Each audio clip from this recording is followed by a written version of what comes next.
Bom, então nós vamos dar início à nossa palestra de hoje, da sexta Semana da Saúde do TRT do Rio de Janeiro. Para a gente é uma alegria podermos falar de um tema tão importante, né, para as nossas vidas, que é esse dependência, né, de internet e outras tecnologias.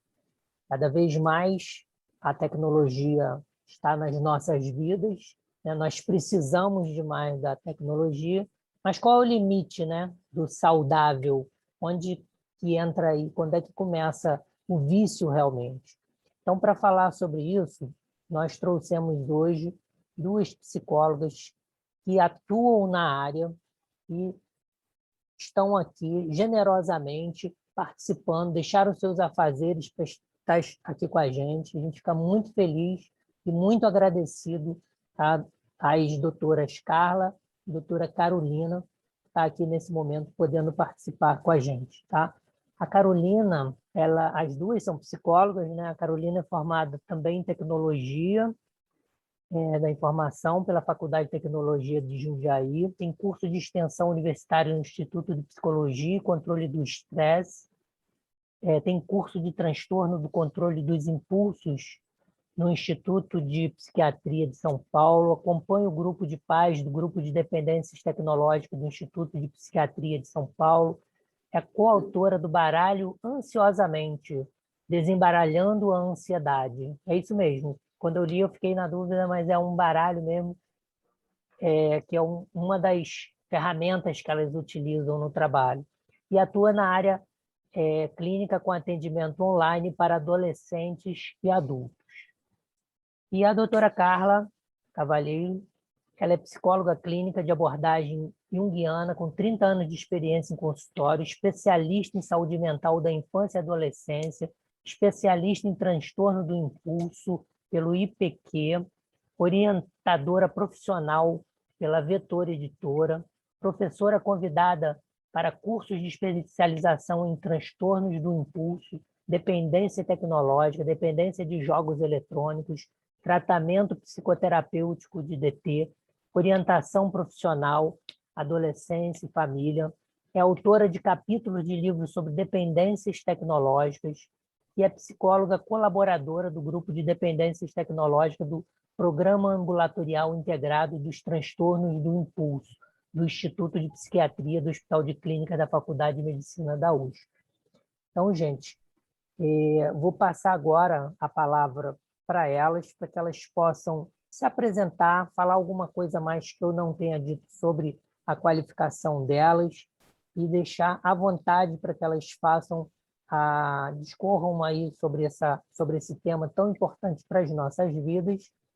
E logo em seguida a gente abre, né, para as perguntas, ficaremos todos à vontade para questionar, tá bom? Então passo a palavra para vocês. Carla, por não. Bom, pessoal, boa tarde. É um prazer estar aqui. Obrigada pelo convite, né? Cada vez que a gente abre uma palestra, né, Carol, falando sobre essa questão, é uma alegria para nós podermos cada vez mais levarmos para as pessoas, né, essas informações que a gente tem pela nossa prática e por muitos anos de estudo também, né? Queria um pouco, então, acho que aí o Valdemir já falou das nossas experiências, da nossa formação, mas queria explicar um pouquinho para vocês como é que funciona o nosso ambulatório, tá? Aqui no Hospital das Clínicas. Então, o nosso ambulatório, ele é chamado de Ambulatório dos Transtornos do Impulso. Esse ambulatório, ele é desenvolvido, né, ele fica dentro do Instituto de Psiquiatria da Universidade de São Paulo, que está dentro do Hospital das Clínicas, tá? O Instituto de Psiquiatria, ele é um instituto que está dentro do Hospital das Clínicas, que é ligado à Universidade de Medicina de São Paulo, tá? A USP. E lá, nós temos, neste ambulatório, nós tratamos vários transtornos do impulso. Um deles é a dependência tecnológica. Tá? Então, pasmem, esse tipo de atendimento, ele já acontece no nosso ambulatório há mais de 10 anos. E a gente ainda está chamando de essa dependência tecnológica, esse uso abusivo de algo novo, né? De uma certa forma, mas a gente já vem falando disso há muitos anos, né? Das questões, dos perigos, do tratamento. E aí lá, né, na figura do nosso coordenador, doutor Cristiano Nabuco, foi criado o grupo que trata os pacientes que chegam a nós com alguma demanda de uso excessivo, de uso abusivo, de uso que já está prejudicando a qualidade de vida desses pacientes, tá? Então, o nosso ambulatório, ele conta com o tratamento dos pacientes, ele é totalmente gratuito, tá? Então, a gente faz 2 grupos por ano, né? É importante vocês terem esse dado também, depois a gente passa todas as informações em relação aos nossos sites.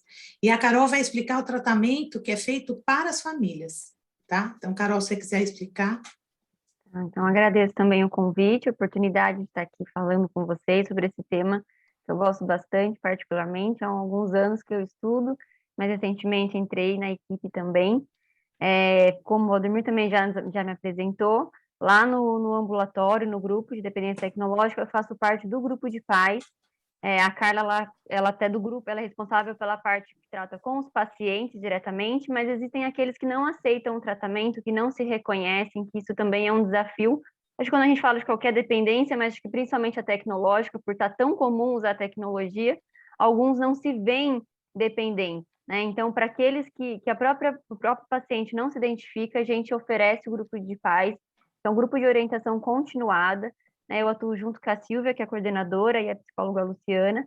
Então, ele é um grupo ali a gente temos 2 grupos atualmente, devido à demanda, e a gente trabalha com orientações, psicoeducação sobre o que é a dependência tecnológica e sobre com temas que os pais geralmente trazem durante o encontro, né? Então, é bacana que no grupo um se apoia ali no outro, e esse grupo é para oferecer essa orientação para que os pais possam ali dar um apoio de fora, né? Já que a pessoa mesmo que está fazendo uso abusivo, ela não busca, os pais conseguem dar esse apoio, né? Então, acho que é um trabalho muito bacana, que a gente vê cada vez mais como está crescendo e como a gente vai tendo resultado. Muito bom. E vale lembrar, né, pessoal, que assim, essa questão da dependência tecnológica, ela já vem antes da pandemia, né? E na pandemia, o que é importante destacar é que assim, ela piorou, não piorou. A gente, na verdade, não tem esses dados fidedignos compilados de maneira estruturada hoje. Lógico que a gente acha que pode ter tido um aumento, mas a gente já vinha num aumento. Então, a gente entende que muita coisa não mudou, né? Na verdade, a gente teve que entrar nessa era tecnológica, a gente teve que trocar a roda com o carro andando, né? E uma coisa que foi extremamente interessante no nosso ambulatório é que, quando aconteceu a pandemia, nós migramos todos para o atendimento online, psicoterapêutico online. Então, a minha grande dicotomia era: eu estou atendendo pacientes dependentes de tecnologia na internet, né? Via esses aplicativos e deu super certo. Foi muito bom, né? Porque a gente sempre separa o uso que é necessário, o uso que é positivo, digamos assim, e o uso que se torna patológico, né? Então, essa diferenciação é muito importante. Nós mesmos, eu, Carol, a gente acaba passando mais de 8 horas, 10 horas em frente ao computador, agora que nós não estamos mais atendendo os nossos consultórios de maneira full-time. A gente até está atendendo presencial, mas muitos pacientes gostaram desse modelo online e estão ficando no modelo online, né? Então, o nosso desafio foi como é que a gente vai atender online na pandemia esse pessoal que tem uma queixa com relação ao uso excessivo, e foi bem interessante, né? Só para destacar isso. Então, eu vou colocar aqui a minha tela para a gente começar a nossa palestra. Vamos lá. Por em modo de apresentação. Estão todos vendo?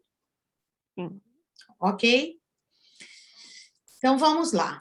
Primeira coisa, queria fazer algumas perguntinhas para vocês aqui, né? Quantas vezes você já checou seu celular hoje? Por que é tão difícil para você, muitas vezes, checar as suas mensagens, resistir ao checar as suas mensagens e suas redes sociais? Por que não conseguimos parar um jogo depois de algumas partidas? Porque sempre acabamos assistindo ao próximo episódio daquela série, mesmo sem termos tempo para isso. Quantos de vocês aqui não se identificaram com essas perguntas, né? Então, vamos entender um pouco qual que é o nosso cenário hoje, né? Esse cenário, a gente já vem falando desse cenário já há algum tempo, né? Então, o que a gente entende desse cenário hoje? Que hoje, sim, existe um uso abusivo e pouco crítico das tecnologias, tá? Mas que esse uso é uma dependência? Será que é uma dependência? Né? É uma questão que nós vamos aí tentar responder, tentar explicar aqui na palestra para vocês, tá? Então, vamos lá. Primeira coisa que a gente vai entender, e aqui queria fazer uma brincadeira aqui com vocês, as nossas necessidades mudaram, né? Então, as nossas necessidades não são mais as mesmas. Pra vocês terem ideia, em 1950, um psicólogo, Maslow, ele fez uma teoria, trabalhou numa teoria onde ele descrevia quais eram as nossas necessidades básicas. Então, Maslow falava que as nossas necessidades básicas eram essas, né? As principais, fisiológicas, depois as questões de segurança, socialização, autoestima, autorrealização. E hoje, se a gente for pensar um pouco nas nossas necessidades básicas, a gente tem duas grandes necessidades básicas: o Wi-Fi e a bateria. Tá? Então, fazendo uma brincadeira aqui para a gente começar um pouco mais descontraído, né? O quanto a gente se torna e pós-pandemia muito mais, dependente, no sentido não só da doença, mas dependente no sentido de que eu preciso trabalhar, de que eu preciso, nós que migramos, psicólogos e médicos que migramos para o atendimento, para o teleatendimento, para o atendimento online, né? Então, as nossas necessidades básicas mudaram. Bom, brincadeiras à parte, queria trazer aqui para vocês também, por que hoje a tecnologia ela é tão atrativa para a gente? Por que ela se torna tão atrativa? A gente precisa entender que o que faz com que nós usemos de maneira abusiva, de maneira excessiva, e, por vezes, desenvolvamos uma dependência, é a atividade que eu faço na internet. Não estou dependente do celular, não estou dependente do tablet, ou da atividade, do que aquela atividade reporta em mim, do que aquela atividade traz para mim, do ponto de vista principalmente psíquico, que faz com que eu me torne um usuário excessivo, abusivo, me tornando até um dependente. Vejam, pessoal, que a gente tem um cuidado muito grande de falar de dependência, porque, na verdade, a pessoa que vai virar um dependente de tecnologia é uma pessoa que vem num crescente de uso excessivo, de uso abusivo, de uso pouco crítico, de uso pouco consciente, e ele se torna um dependente. A gente tem alguns estudos mostram que a taxa média de dependentes tecnológicos, isso antes da pandemia, tá? No mundo, girava em torno de 3% a 6% da população, o que já é significativo. Os países asiáticos, esse índice pode chegar até 25%. Tá?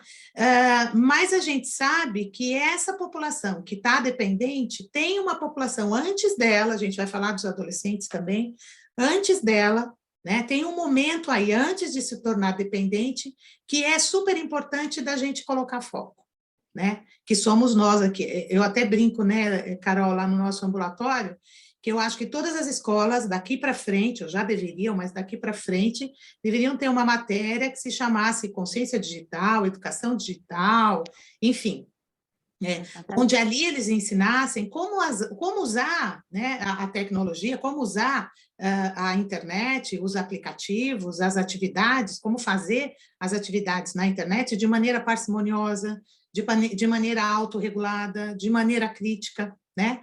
Então, essa matéria tinha que ter na escola e tinha que ter para os pais também dentro da escola, quem sabe, né? Então, é uma coisa que a gente deixa aí para a gente pensar. Então, por que ela é tão atraente? Primeiro, porque os feeds são infinitos. Percebam que não existe mais game over, percebam que não existe mais stop. Antigamente, a gente lia uma revista, terminava o final da revista, essa revista terminou, né? Hoje não, você está lendo uma matéria que tem um link que te leva a outra matéria, que tem outro link que te leva a outra matéria, e nisso a gente chama de surfar, né? E nisso você vai surfando na internet quando você percebe, né, que é a questão da distração temporal, né, da distorção temporal, você percebe que você ficou ali horas, né, surfando, perdendo o foco principal primeiro lá atrás. Então, vejam como a coisa mudou. O pessoal que é mais velho, assim, mais da minha idade, a gente tinha, sim, os stops, a gente parava, né, as coisas terminavam. Tinham aqueles programas, né, novelas e tal, elas tinham um fim, elas terminavam, né? As coisas terminavam. A sensação que a gente tem hoje é que as coisas não têm fim, né? E de verdade, os feeds, né, eles são sempre infinitos. O sistema de autoplay, então, eu não sei se vocês se lembram, quem tinha aqui Netflix desde o início deve se lembrar que antigamente, para você ir para um outro episódio da série que você estava assistindo no Netflix, você tinha que clicar nesse próximo episódio. Hoje, ele vai, né, automaticamente.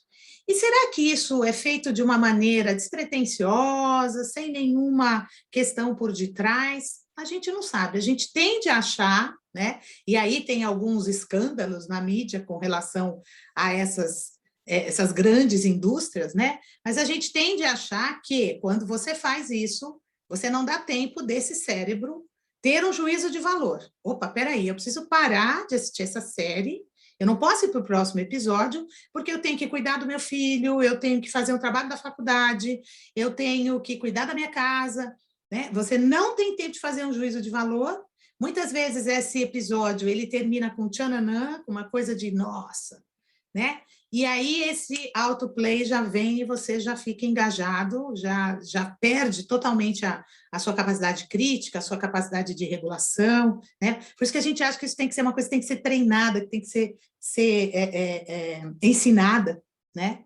E o designer, né? O designer é sensacional. Eu sou uma pessoa que adora tecnologia, porque eu sou uma imigrante digital, eu não sou uma nativa digital, eu não nasci na era da tecnologia. Então, eu sou da época em que, por exemplo, para eu fazer uma busca de uma teoria, eu tinha que ir a uma biblioteca, pegar vários livros. Esses livros não podiam ser xerocados, então eu tinha que fazer resumo dos vários capítulos, porque eu tinha que ter 2 ou 3 referências. Depois eu voltava para minha casa, fazia uma costura ali entre os três resumos que eu fiz. Então, assim, hoje é uma maravilha eu clicar no Google e ter acesso a um monte de informação, né?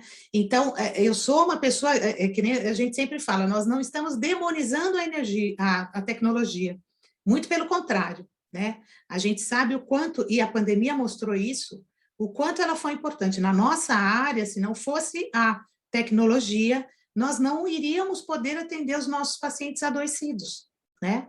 Porque não teríamos como. Teria que ser por telefone e tal, que é mais impessoal ainda. E aí a gente sempre traz a questão dos jogos, embora não seja algo específico aqui na nossa palestra, mas por quê?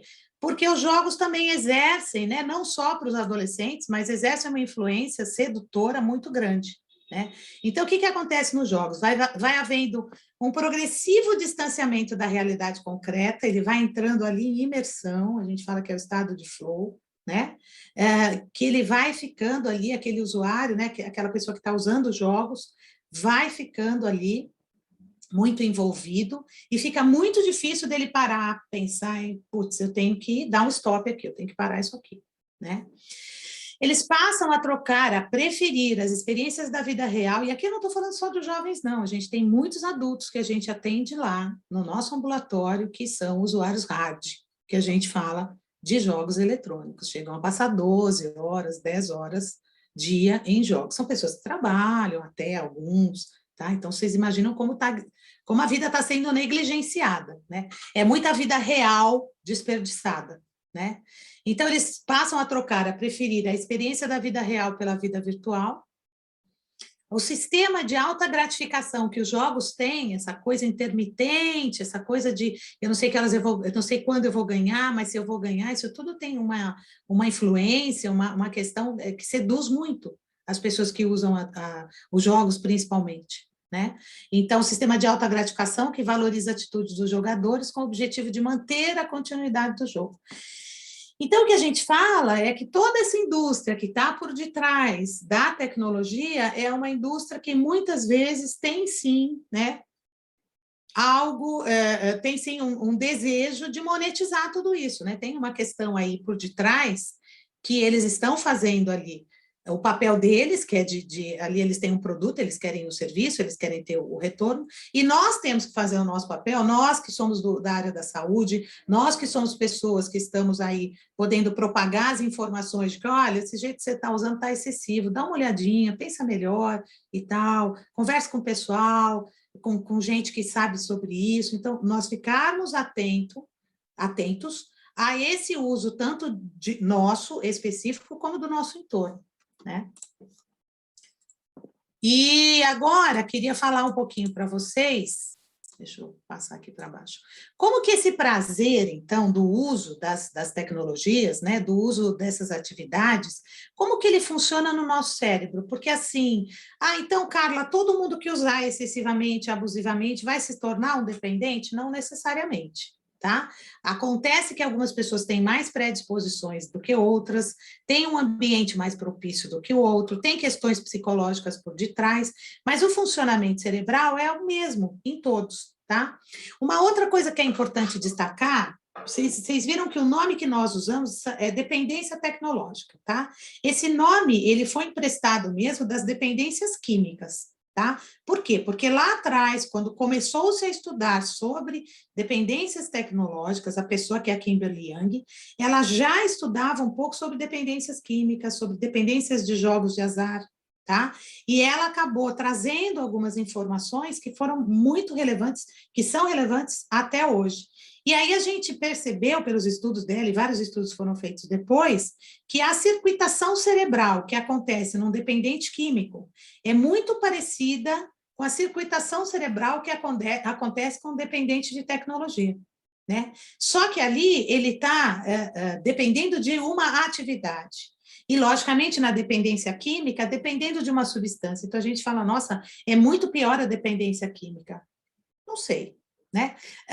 Porque, na verdade, a gente, quando trabalha com a dependência comportamental, a gente não pode chegar para o paciente e dizer, olha, nunca mais você vai usar isso aqui, como a gente fala na substância química, né? Como a gente coloca nos tratamentos e tal, mais clássicos. Hoje a gente já tem outras formas de lidar, mas geralmente os mais ortodoxos, os mais clássicos, você tira aquela substância do uso do paciente, né? Trata esse paciente, ele não vai mais usar. Com relação à tecnologia, não dá para fazer isso. Tá? E a dependência tecnológica, ela está dentro do espectro que a gente chama de dependências comportamentais, que são dependências de determinados comportamentos que vão criando uma compulsão, que aquelas pessoas vão repetindo, mesmo tendo consequências muito ruins para a vida delas, tá? Bom, então vamos entender como é que acontece no cérebro. No nosso cérebro, nós temos um sistema que chama sistema de recompensa, tá? Que tem como responsabilidade sinalizar algo de prazeroso vai acontecer. Então, ele já fica, opa, eu quero prazer. Nosso cérebro, nesse primeiro momento, ele é primitivo, tá? Geralmente, ele é ativado quando a pessoa come, quando a pessoa bebe, quando a pessoa usa droga e também quando ela usa esses recursos tecnológicos. Tá? Então, o sistema de recompensa, quando você está usando rede social, quando você está usando jogos eletrônicos, quando você está fazendo algum tipo de investimento, quando você está vendo pornografia excessivamente, que é um outro caso que a gente tem visto aumentando muito em relação principalmente aos jovens, você aciona esse sistema e, logicamente, esse sistema ele vai querer mais prazer e mais prazer. Então, ele não vai chegar e falar, bom, para de usar, porque isso está te prejudicando. Não, vou usar mesmo assim, né? E aí, opa, peraí, deixa eu voltar aqui. E aí é que eu estava tentando tirar a tela, que eu não consegui colocar a tela aqui para ficar separada. Então, toda hora eu tenho que ir voltando aqui.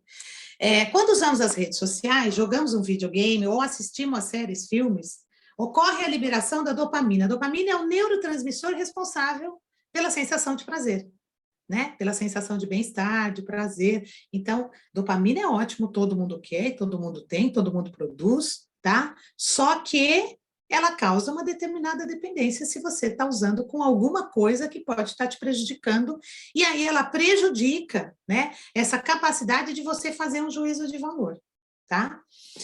Então, ocorre a liberação de dopamina, que sinaliza que algo bom vai acontecer e, consequentemente, tendemos a querer repetir, e consumir mais. E aí é que acontece o uso abusivo, o uso excessivo, que é um pezinho antes, um passinho antes da dependência, tá? Tô falando muito rápido, gente? Tá dando para pegar, né? Bom, aqui, então, Tá ótimo, Carla. a gente vai falar de como que esse prazer funciona, né? No nosso cérebro. Então, você faz o uso da tecnologia, esse uso te dá uma experiência prazerosa. Eu assisto uma série que eu achei legal, eu entro numa rede social e me sinto, num primeiro momento, bem, eu vou jogar um jogo e é legal porque eu ganho. Aquilo alivia o meu humor, eu estou tensa, eu fico menos tensa, eu estou deprimida, eu fico mais alegre, eu estou ansiosa, eu acabo ficando mais calma. Aquilo dá um alívio no meu humor, eu começo a usar um pouco mais, né? Usando um pouco mais, eu vou criando o que a gente chama de tolerância. Vejam que esses termos, eles foram trazidos das dependências químicas. Criar tolerância, estado de fissura, tá? Então, eu vou criando essa tolerância, vou usando cada vez mais, esse uso vai se intensificando, vão aparecendo, sim, os prejuízos, não é que o indivíduo ele não sinta os prejuízos. Às vezes, quem está de fora fala, Carla, nossa, eu estou vendo ele está extremamente prejudicado por esse uso excessivo, mas ele não percebe, ele percebe, mas ele não consegue controlar. Ele precisa de ajuda externa. Né? E a ajuda externa, muitas vezes, pessoal, ouçam aí quem é pai, quem é mãe, né? Quem é esposa, não é criticando, tá? É o pior jeito, na verdade, né? E muitas vezes essa pessoa que está criticando, ela já está tão comprometida por conta desse relacionamento que fica insalubre, que ele não consegue ajudar de uma maneira positiva, né? Então, a maneira que ele ajuda é sempre uma maneira ruim, né?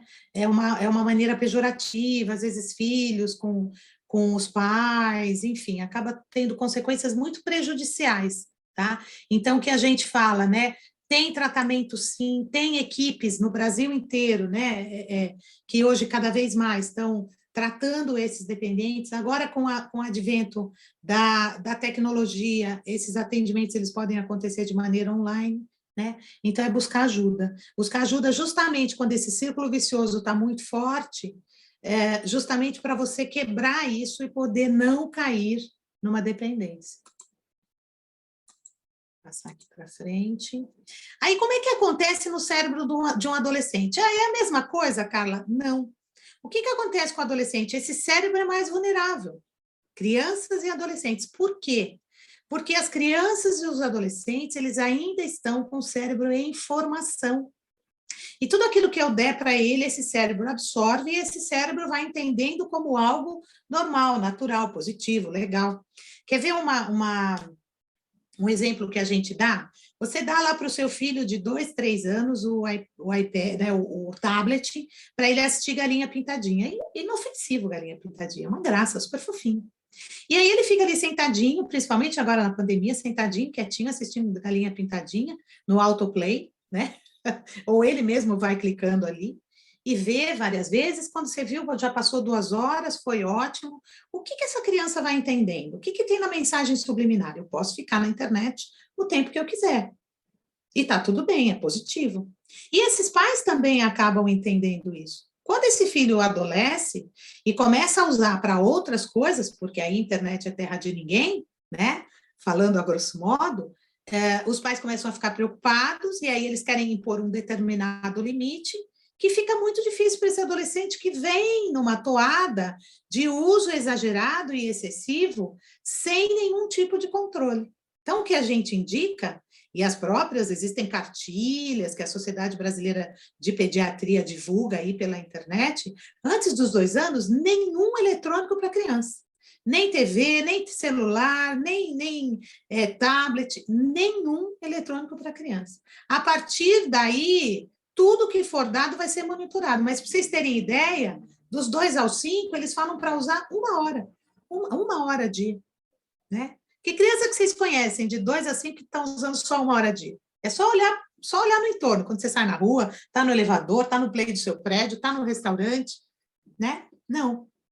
Então, nós, adultos, somos os grandes reguladores desse uso. Só que muitas vezes também estamos adoecidos. Muitas vezes esses pais usam abusivamente também, né?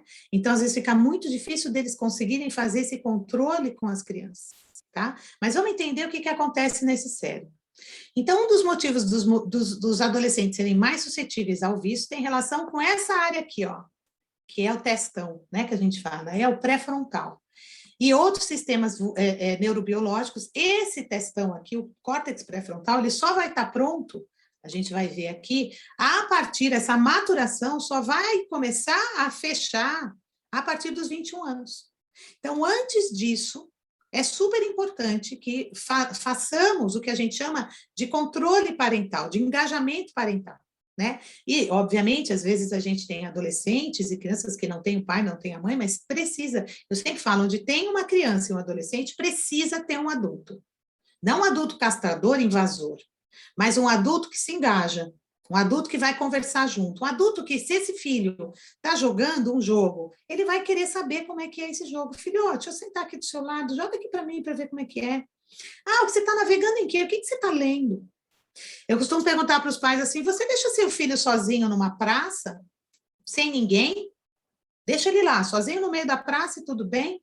É a mesma coisa de você deixar seu filho na internet sozinho. No quarto, super bem seguro, porque ele está no quarto, dentro de casa, será? Será que ele está seguro mesmo? Né? A gente tende a achar que não, tá?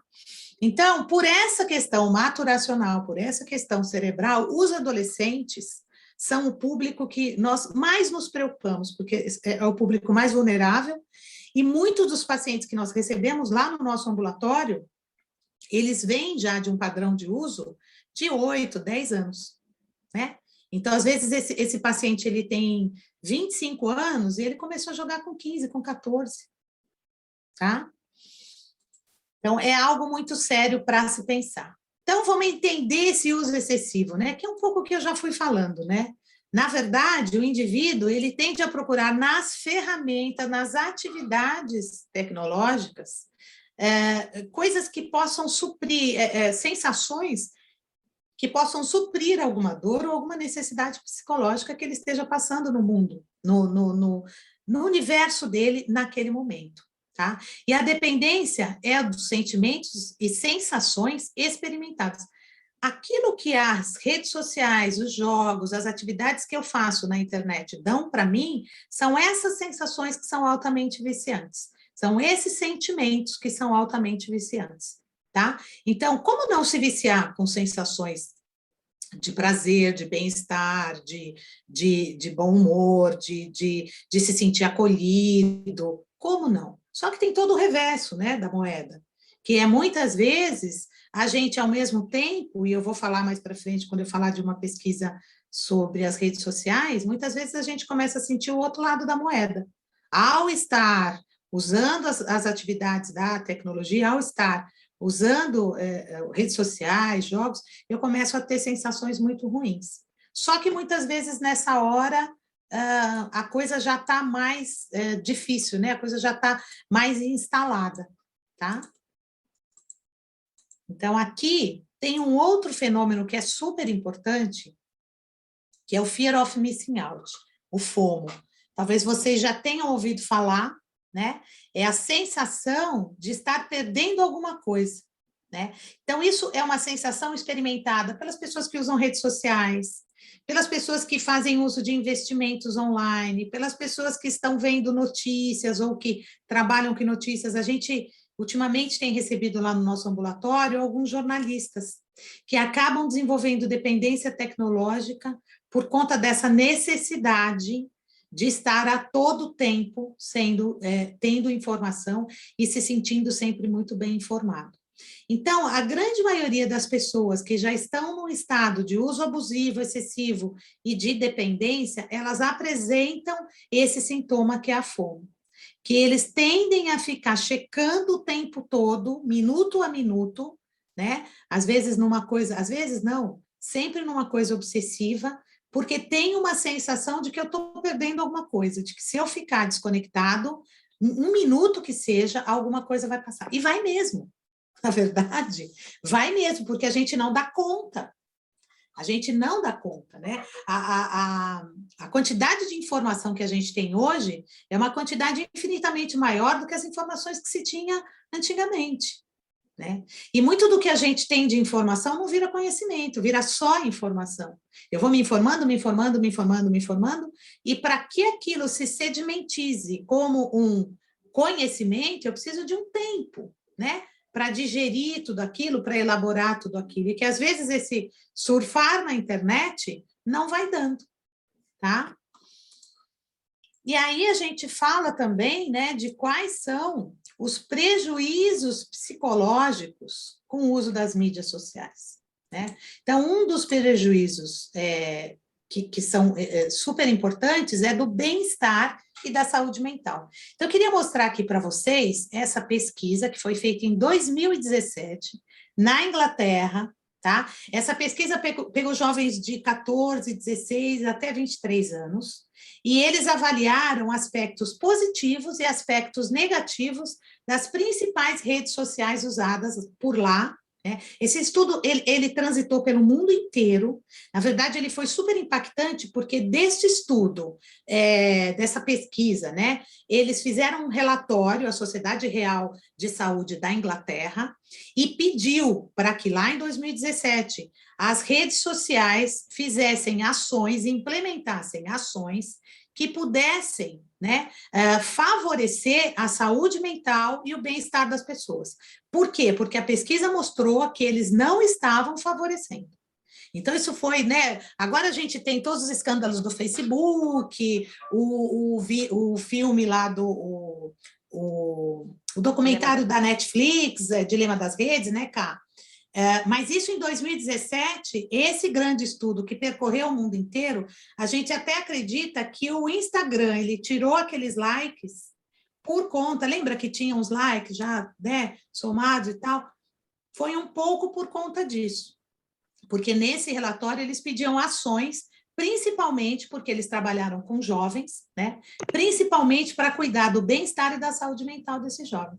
Então, só para relatar para vocês aqui o resultado, foi o seguinte, então lembrem-se que eu falei para vocês que eles avaliavam aspectos positivos e aspectos negativos das redes sociais, Twitter, YouTube, Facebook, Instagram e Snapchat, né?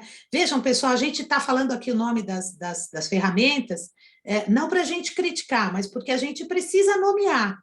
As pessoas precisam saber o que são essas redes sociais. Os pais precisam ter esse tipo de informação também, né?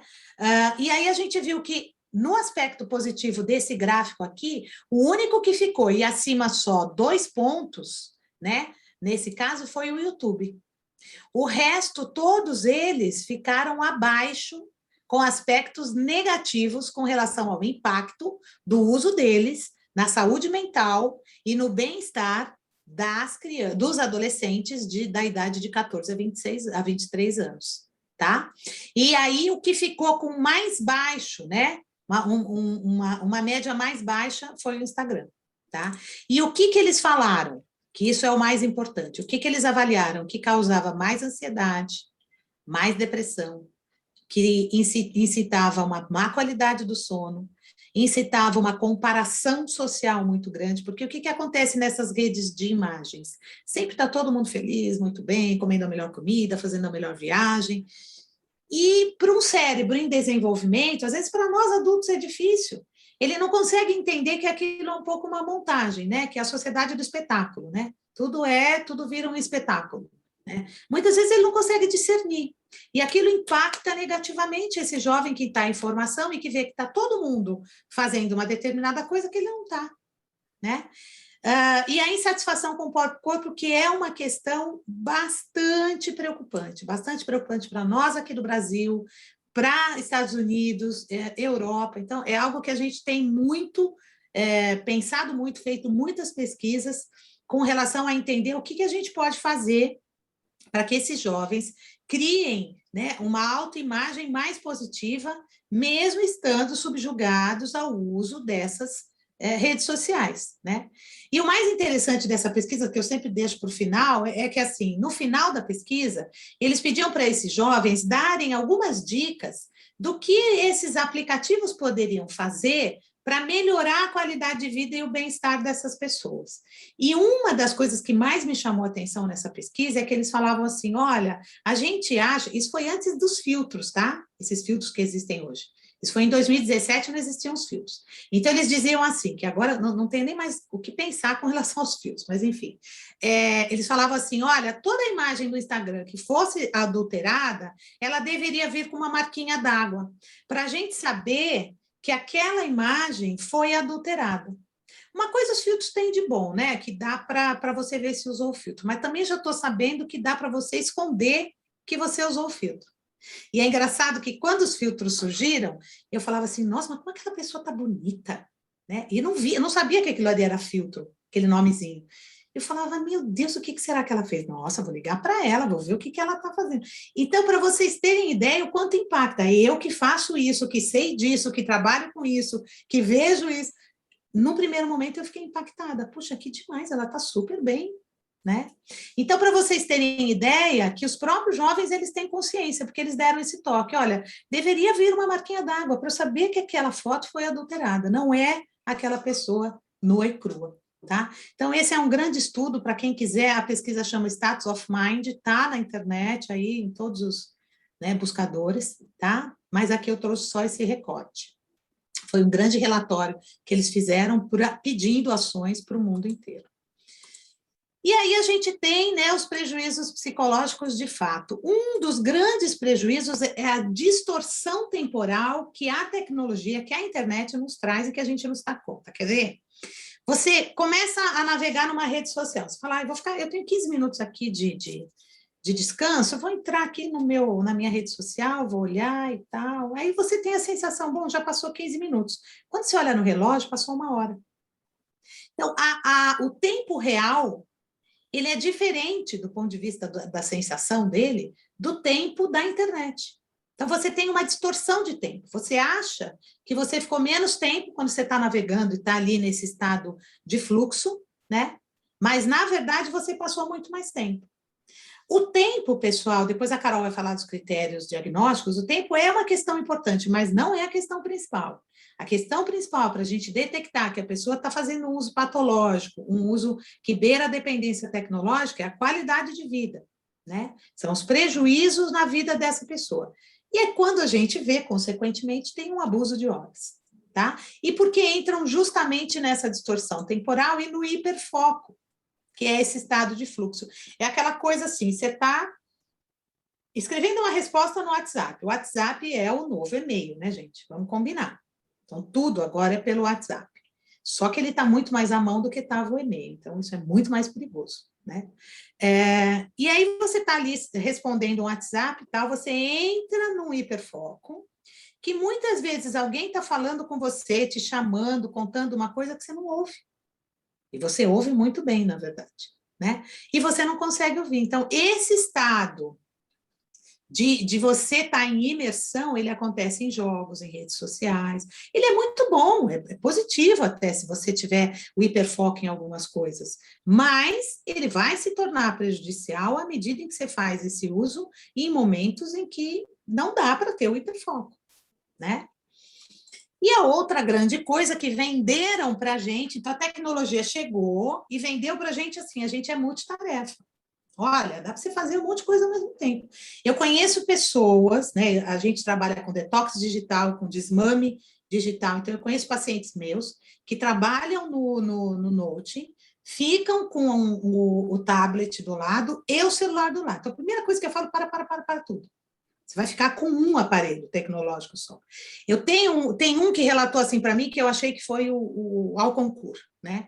Ele via o WhatsApp web, respondia escrevendo, e com a outra mão ele mandava a mensagem no WhatsApp, no no WhatsApp dele por áudio, para otimizar o tempo, né? E eu, peraí, né? Então, não somos multitarefas, o nosso cérebro precisa de foco, ele precisa de atenção, né? Então, venderam isso para a gente, mas não é verdade, tá?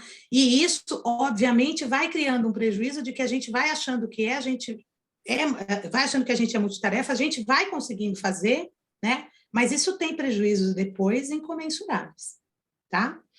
Bom, pessoal, cheguei até aqui falando um pouco do uso excessivo, do uso abusivo, agora a Carol vai botar o pé ali na dependência tecnológica. Carol, estou passando bastão para você. Tá bom. Pode passar aí. Então, entrando um pouquinho nos critérios, né, de dependência de internet, dependência tecnológica, aqui a gente vai listar alguns. Então, um primeiro que a gente coloca ali é a preocupação excessiva com a internet. Então, quando a internet ela acaba sendo prioridade, né, estar conectado ou estar jogando é prioridade na vida da pessoa, em cima de qualquer outro tipo de atividade. Uma necessidade de aumentar o tempo gasto online para ter essa mesma satisfação. Então, como a Carla comentou lá atrás, né, aquele nível de satisfação que a gente tem quando é 30 minutos, 1 hora, ela tende a aumentar, ela precisa aumentar, porque eu já não me satisfaço mais com 1 hora de jogo ou usando as redes sociais, então precisa aumentar para 2, para 3, e isso vai aumentando progressivamente. Fazer esses esforços repetidos para diminuir o uso, e isso é constantemente, né? Não que é uma vez só tentei e não consegui, então eu sou dependente. Não, então constantemente eu venho fazendo um movimento de reduzir esse uso, só que eu não consigo controlar o impulso de usar. Então eu continuo sempre passando do tempo. Pode pôr o 4.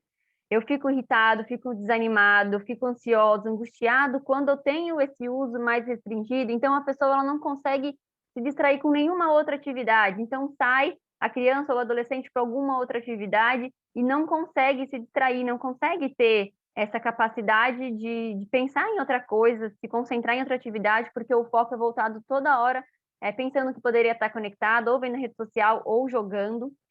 Permanece mais tempo online do que o programado, então isso também constantemente. Então, eu vou ficar até as 10, quando eu vi, deu meia-noite, 2 horas, eu estou aqui de novo. Isso repetidas vezes. Colocar relacionamentos sociais, familiares, escola, o trabalho em primeiro lugar. Então, ela deixa tudo de lado só para ficar usando a tecnologia.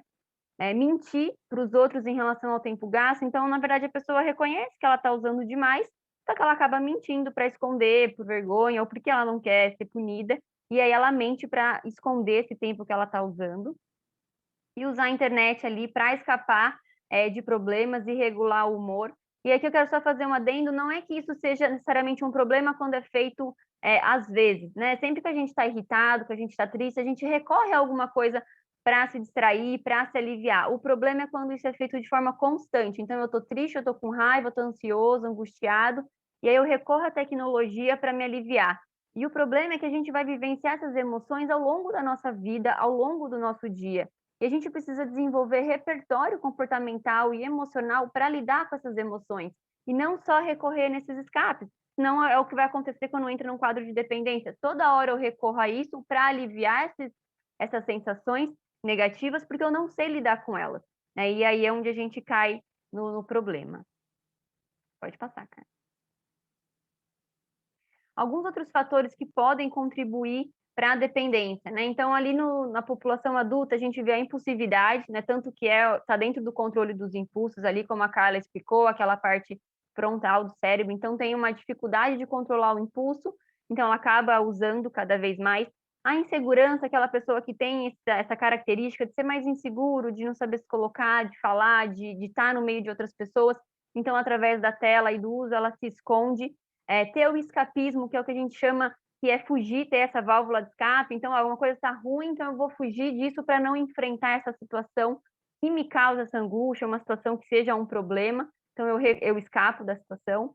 A solidão, aquela pessoa que ela é mais solitária, que ela geralmente fica mais sozinha, e aí ela só usa tecnologia. E aqui também, de novo, é só quando isso é constante e só tem esse meio. Porque a gente viveu um ano dentro de casa, onde a tecnologia foi o que nos possibilitou socializar, né? Então, ela não é um problema. O problema é quando eu só socializo, eu só vejo essa possibilidade através da tecnologia, e aí eu me restringo e não saio, e não fico em contato com as outras pessoas, eu acho que todo mundo percebeu como que faz falta e a gente precisa estar em contato cara a cara com as outras pessoas, não só pela tela, né?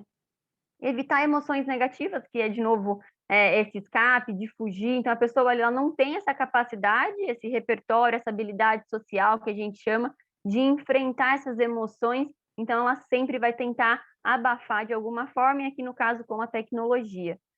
Nos fatores familiares, o que a gente percebe? Uma comunicação familiar insatisfatória, uma baixa orientação dos pais em relação a esse uso inadequado, como a Carla também mencionou, de não orientar o que pode, o que não pode acessar, de não ter esse controle, além do tempo, esse engajamento do conteúdo que está sendo consumido, a ausência de regra. É legal que essa regra, teoricamente, aí no mundo ideal, seja estabelecido quando é dado a tecnologia para a criança, se for dado quando criança, né? Porque depois que está adolescente fica mais difícil de ter esse uso restringido. Afinal, eu já descobri que isso é muito gostoso, quem que vai querer parar de usar, né? E ter essa ausência no suporte familiar. Aqui, assim, eu percebo dentro do grupo de família, dentro do recorte clínico que eu acompanho lá no grupo, como que essa comunicação ajuda, né? A gente está ali do outro lado, uma coisa que a gente sempre trabalha com os pais é como ter um canal de diálogo aberto com os filhos, ele é importante, justamente para os filhos sentirem que eles podem contar com os pais estão ali do lado para encorajar os filhos nos desafios que eles vão encontrar, e para os filhos não entenderem que precisa sempre recorrer à tecnologia. Não, no ambiente de casa, junto com o pai, com a mãe ou com o responsável, ele tem ali um porto seguro. Então, a gente bate muito na tecla lá no grupo, nas orientações, sobre a comunicação, sobre esse diálogo, sobre o acolher, não criticar, como a Carla também mencionou, evitar aquela crítica excessiva, porque isso simplesmente só vai afastar ali o adolescente e vai fazer com que ele fique mais tempo na tecnologia dentro dos jogos. Algumas comorbidades, que são alguns transtornos, algumas patologias que ficam juntas, que às vezes estão associadas, né? A depressão ali, e aqui falando bem de forma simplificada, a pessoa ela fica sem ânimo para as atividades, ela fica um pouco mais restrita, ela não costuma se engajar em nenhuma atividade, e aí com a tecnologia ela consegue usufruir de algumas coisas, só que acaba reforçando esse estado que ela está. Então, ela fica num modo muito mais passiva do que ativa. Então, eu estou deitado na minha cama, claro, dando um exemplo clássico, eu fico rolando lá o feed, ou eu fico jogando. Então, eu não é exigido muito esforço da minha parte. A ansiedade tem um pouco da FOMO, que a Carla comentou, mas pensando em um quadro de ansiedade generalizada, onde a pessoa ela não consegue se conter ali diante de algumas situações, como trabalho, estudo, relacionamento, ela acaba usando a tecnologia para descarregar essa ansiedade, para se aliviar. Então, eu não vou resolver esse problema, eu vou me distrair aqui no jogo ou aqui na rede social. E o problema é que, principalmente se tratando da rede social, ela pode até ampliar, porque a gente sempre vai ter mais coisa para ver e a gente pode acabar ficando até mais ansioso. Então, não é recomendado que se use para aliviar a ansiedade. O TDAH, ele é o transtorno de déficit de atenção e hiperatividade. Ali quando a criança, adolescente, ele é muito imperativo, muito agitado, ou também tem essa dificuldade de se concentrar em alguma coisa, em alguma atividade. E acontece que a tecnologia, ela oferece muitos estímulos, é tudo muito bonito visualmente, você faz mais de uma coisa ao mesmo tempo, então acaba que a tecnologia reforça algumas características do TDAH, né? Então, esse acaba sendo um embate ali junto com a tecnologia.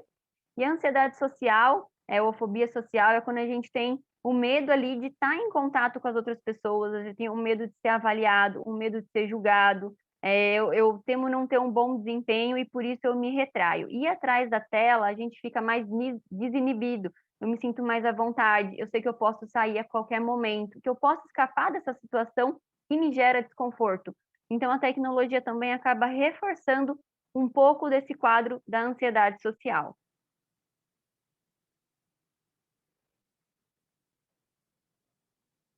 A nomofobia, que não é exatamente um transtorno, mas ali na linha da FOMO, uma nomenclatura que foi colocada, que é o medo de ficar sem o celular. Então, envolve essa falta de capacidade de conseguir se desligar do telefone, de verificar ali, o celular nem tocou, nem teve nenhum sinal, nem vibrou, a gente está a cada 5 minutos checando se teve alguma coisa. Eu fico sempre preocupado com bateria, porque eu não quero ficar sem o celular. Em lugares onde eu não posso, eu preciso ficar sem, ou não tem internet, ou não tem sinal, eu me sinto muito mal, e às vezes até evito de sair. Eu acho que o principal ali é ter alguns sintomas físicos, então tremores, tontura, sudorese, falta de ar, taquicardias, náuseas, por conta dessa falta de contato com o celular, com essa falta de contato com a tecnologia, né? Então, isso é algo que a gente pode ficar atento no nosso dia a dia. Pode mudar. E aqui a gente trouxe uma imagem ali só para fazer uma provocação, para brincar. A gente entende que o comportamento ali é a chave da mudança. A gente tem a imagem, né, das pessoas antigamente sem celular, mas cada um também no seu espaço, no seu lugar ali, cada um, mas sem interagir. E na outra foto dá para fazer bem o comparativo, né? Então isso é uma reflexão que eu também levanto muito. Será que é só ali o recurso, é só a ferramenta, ou a gente também precisa olhar o nosso comportamento? Claro, deixar claro que os recursos tecnológicos, as plataformas, elas têm ali algumas características que são feitas para prender a nossa atenção, que elas também merecem, tem que ter essa responsabilidade de sempre melhorar, como a gente está vendo notícia do Facebook, do Instagram, dos jogos, eles precisam ter essa responsabilidade social, só que além disso, eu acho que a gente precisa voltar a nossa atenção para o nosso comportamento. A gente sempre pode agir diferente diante de uma situação, porque é só o que está ao nosso controle. Eu não tenho controle se no Facebook lá vão gerenciar, ou no Instagram vão cortar o meu tempo de uso quando eu passar, ou no jogo. Mas agora o meu comportamento, a minha capacidade de ter essa autocrítica do meu uso, isso sim está ao meu alcance, né? Então a gente tem que olhar para o nosso comportamento como essa possibilidade de mudança. E como que a gente vai fazer diante desse cenário, né? Porque a gente está hiperconectado, será que a gente conseguiria desconectar? Muito provavelmente não aconteceria. Então, a gente trouxe algumas recomendações, que a autorregulação, que é a gente ter essa capacidade de controlar o nosso tempo de uso, que até o objetivo do grupo, quando a Carla comanda, não é deixar de usar tecnologia, isso é impossível, mas se autorregular, a gente ter essa capacidade de fazer isso sozinho. É claro que não é fácil, a tecnologia está aí com mil e umas atrativos para nos prender, mas é possível. É uma educação digital que é entender como a tecnologia funciona, as regras, as armadilhas da plataforma, né? Então, ter consciência disso. A responsabilidade digital é a gente entender que a internet tem regras, tem leis que precisam ser seguidas. Então, não é eu falo o que eu quero, eu posto o que eu quero. Não, eu preciso ter essa responsabilidade. A consciência digital, que é um geralzão, de eu ter consciência do meu uso. Eu estou usando de forma consciente ou estou me deixando levar pelo esse momento ansioso, por esse desânimo? Então, a hora que eu tomo consciência do meu comportamento, das minhas atitudes, eu consigo ali mudar a minha forma de agir. Criar momentos e lugares que são livres de tecnologia. Então, dentro de casa, estabelecer algumas regrinhas básicas, na hora do jantar, na mesa, não usar tecnologia. Um período no final de semana ali, optar ali por um detox, ficar sem algumas horas ou até o dia inteiro, né, para a gente ter esses momentos livres e descansar um pouco, respirar, principalmente depois de 2 anos com a gente full time em frente da tecnologia, a gente precisa ter esse respiro, né, no nosso cérebro e o nosso corpo.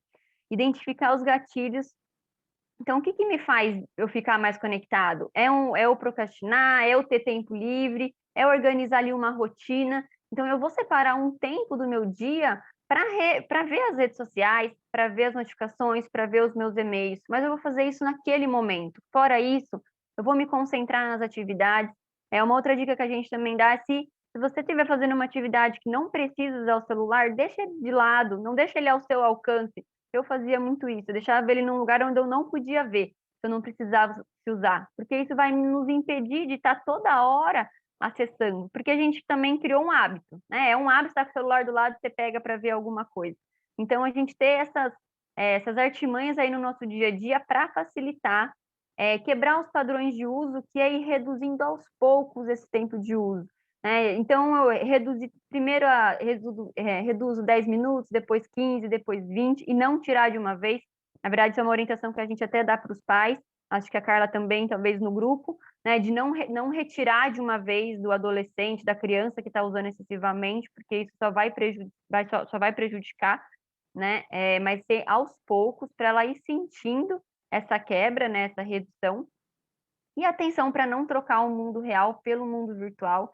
que é quando a gente só quer saber do virtual, porque é tudo mais legal, é tudo mais rápido, é tudo mais gostoso ali, tudo mais fácil, e esquece de enfrentar os desafios do dia a dia, né, que precisam ser enfrentados porque é a vida, né? Senão a gente deixa de viver praticamente só para ficar ali surfando e vivendo o que está na internet, né? Que na verdade nem seria um viver de verdade.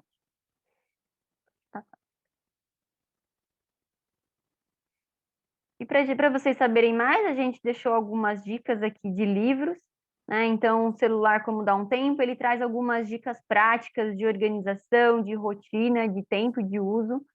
O Conecte ao que importa também é bem bacana, ele traz essa reflexão em relação ao uso. Esse Como lidar com a dependência tecnológica, que é lá do grupo, que a Carla também escreveu um capítulo dela.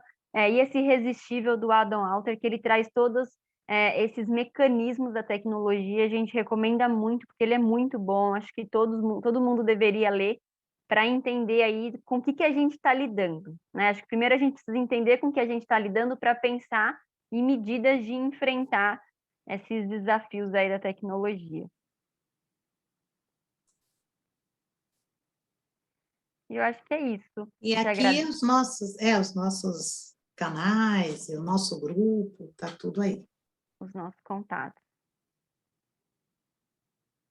Muito bom, pessoal. Uma coisa que a gente fala muito é assim, a gente tem que ser protagonista do uso da tecnologia, e não só mero usuário, né? Então, que tipo de protagonismo eu vou ter nesse empenho aí de fazer uma autorregulação do uso?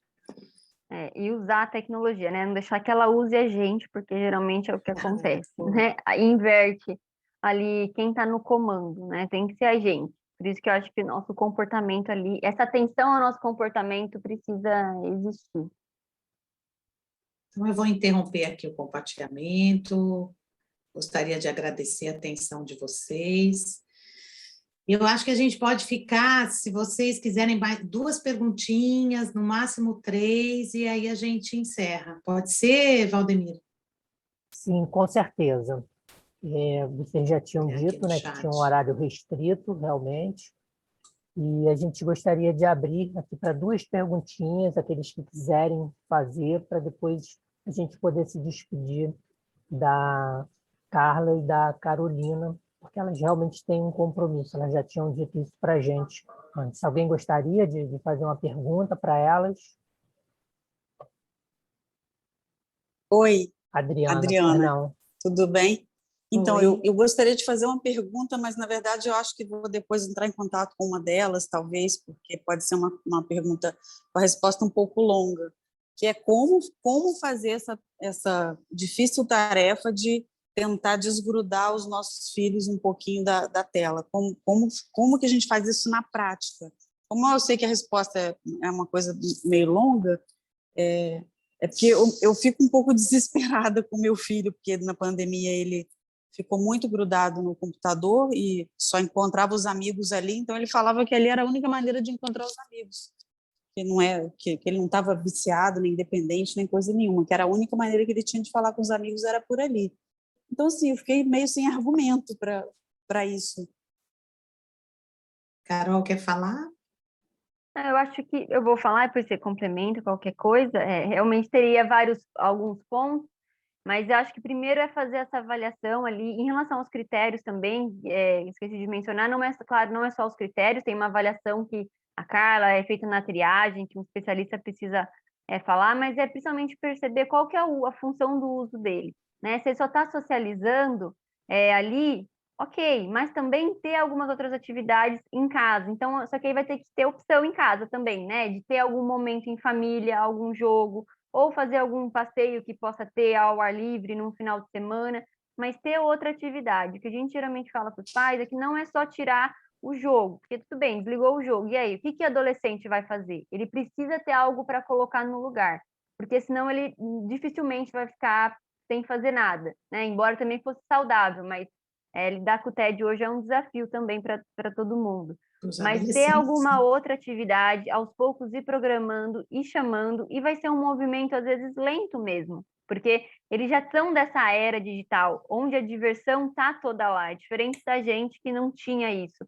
né? Mas aos poucos ir promovendo e insistindo nessas outras atividades, assim. Acho que a princípio falaria isso. Adriana, eu acho que você Obrigada. pode pensar em desmame. Pensa um pouco na palavra desmame, né? Gosto muito, quem é mãe sabe como foi o desmame, né? Quando você resolve que você vai desmamar, você vai fazendo esse desmame com seu filho. E uma questão que é muito importante com relação aos jovens, e a Carol colocou e bem colocado, quando você tira o seu filho por uns períodos da tecnologia, é super importante que você coloque alguma coisa no lugar que também seja muito prazeroso para ele. Só que ele vai perdendo, o espectro de prazer dele vai se reduzindo. Então, ele não sabe mais o que dá prazer para ele. Então, você vai ter que ir junto com ele, né? De novo, para ele saber, principalmente pós-pandemia, o que dá prazer para ele. Né? Então, também é mais um desafio, até piora, né? No sentido de que, na pandemia, eles reforçaram muito mais esse comportamento. E tem ali, tem o nosso site, tem o nosso Insta, né? Que tem muitas dicas. Né? Então, já que é para usar o Insta, que use para essas coisas, né? Tem os nossos Instas pessoais, enfim. E lá a gente dá algumas dicas também. Obrigada, doutora. Imagina. Bom, com isso a gente encerra aqui, mas antes dizer para vocês, tem várias informações aqui no chat, né? O pessoal agradecendo, elogiando muito a palestra. E só vou ler uma aqui da Tatiana, que ela falou que agradeço muito pelas explicações e orientações. Excelente palestra. Convidei minha filha Juliana, de 15 anos, para assistir, ela amou e se identificou em várias situações positivas e negativas. Então, isso é bem interessante. Muito bom. Tá? Então, agradecer demais, Carolina, Carla, e dizer que aqui no TRT a gente está muito feliz com a palestra de vocês. Isso, com certeza, vai contribuir muito. Nós vamos divulgar nessa palestra, vamos colocar no YouTube. E assim que tivermos o link, a gente passa para vocês também, para que vocês possam passar para outras pessoas e levem o abraço de todos nós aqui do TRT do Rio de Janeiro. Tá? Muito obrigado mesmo. E agora nós vamos passar um vídeo para os nossos colegas aqui, Carla e Carolina. Nós agradecemos e nos colocamos à disposição do que vocês precisarem, né? Como eu comecei no início da palestra falando, é sempre um prazer, é sempre muito gratificante para nós estarmos levando mais. A gente tem a impressão que todo mundo já sabe disso. A gente faz essa palestra tantas vezes, né? Que a gente fala, o pessoal já leu, o pessoal já sabe, o pessoal. E na verdade, às vezes não, né? Às vezes aqui a gente consegue colocar as coisas com mais congruência e dar esse start para vocês irem levando isso, propagando isso nas famílias, nos trabalhos. Então, nós que agradecemos, né, Carol? Muito obrigada. Sim, agradeço o convite, a participação de todos. Quem colocou os filhos aí é muito bacana. Convido também ao Insta, tem um site também, tem bastante informação, e fico à disposição também. Tá bom, esperamos então, tchauzinho. No futuro a gente possa fazer novas. Com certeza. Sim, com certeza. Um grande abraço. Tchau.